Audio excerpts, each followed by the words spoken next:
থেকে আজ পরিবহন দপ্তরে যে ডেপুটেশন কর্মসূচি তা আমরা এসেছিলাম। পরিবহন দপ্তরে সচিব আমাদের সঙ্গে দেখা করেন, আমাদের প্রেসিডেন্ট, আমাদের সেক্রেটারি সবাই ছিলেন। তারা সমস্ত বিষয় নিয়ে ডিসকাস হয়, কী বিষয়ে কথা হয়েছেন আমাদের প্রেসিডেন্ট রাখবেন। হ্যাঁ বন্ধু, আজকে আমরা বেঙ্গল চেম্বার্স অফ কমার্সে শত শত বাইক ট্যাক্সি অপারেটরদের জমায়েত থেকে আমরা আজকে এখানে এসেছিলাম। সেক্রেটারি আমাদের সঙ্গে কথা বলেছেন এবং তিনি আমাদের প্রবলেমগুলো 1, 2, 3 করে ধরে নিয়ে সেগুলো সলভ করবার আশ্বাস দিয়েছেন। সবচেয়ে যেটা বড় অ্যাচিভমেন্ট তা হলো যে মার্চ মাসে অন্তত 3টে দিন ক্যাম্প মুডে হয় সল্টলেক আরটিওতে অথবা কসবা আরটিওতে সমস্ত বাইকারদের সেই দিন তারা ইয়েলো প্লেটে কনভারসেশনের কাজটা করে দেবেন। তার সাথে আরেকটা জিনিস কথা হয়েছে, যারা নাকি 26 টাকা এমআইসির ডাইরেকশনকে ভায়োলেট করে, ল অফ দ্য ল্যান্ডকে ভায়োলেট করে যারা 26 টাকা আজকে কেটে নিচ্ছে একদম দিনের শুরুতেই, 20% বেশি তারা কোনো অবস্থাতে নিতে পারবে না। এ ব্যাপারে তারা শোকজ করবেন বলে জানিয়েছেন।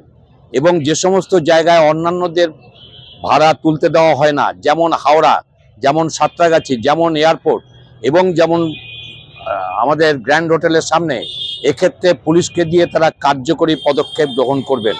এবং যারা ইএমআইয়ের গাড়িগুলোকে পরিবহন দপ্তর থেকে পরিষ্কার জানিয়ে দেওয়া হয়েছে, অরিন্দমবাবু উপস্থিত থেকে আজকেই তারা ডাইরেকশন পাঠাবেন এবং কাল থেকেই সমস্ত ইএমআইয়ের গাড়িগুলো সেগুলো এখন থেকে সরাসরি কনভারসেশন হয়ে যাবে, তারা ইয়েলো প্লেট, ইয়েলো নাম্বার পেয়ে যাবেন।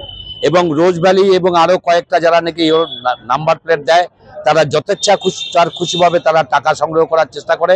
এক্ষেত্রে সুনির্দিষ্ট গাইডলাইন তারা জানিয়ে দেবেন।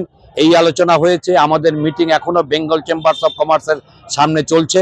আমরা সরকারকে এই কথা জানিয়ে দিতে চাই যে আমরা স্বাধীনভাবে এবং আমরা আমাদের জীবিকা অর্জন করার জন্য এই পথে এসেছি।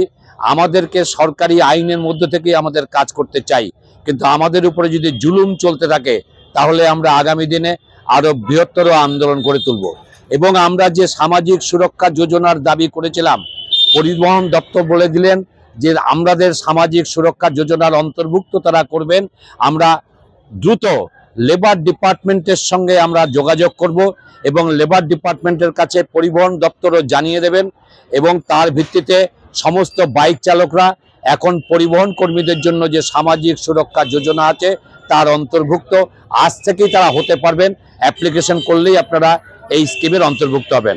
সকলে ভালো থাকুন এবং আসুন আগামী দিনে আরও বৃহত্তর আন্দোলনের জন্য আমরা প্রস্তুতি গ্রহণ করি। এবং আজকের বেঙ্গল চেম্বার্স অফ কমার্সে এই মিটিং আমাদের বেলা 3টে পর্যন্ত চলবে। আপনারা সকলে সেখানে আসুন। সকলকে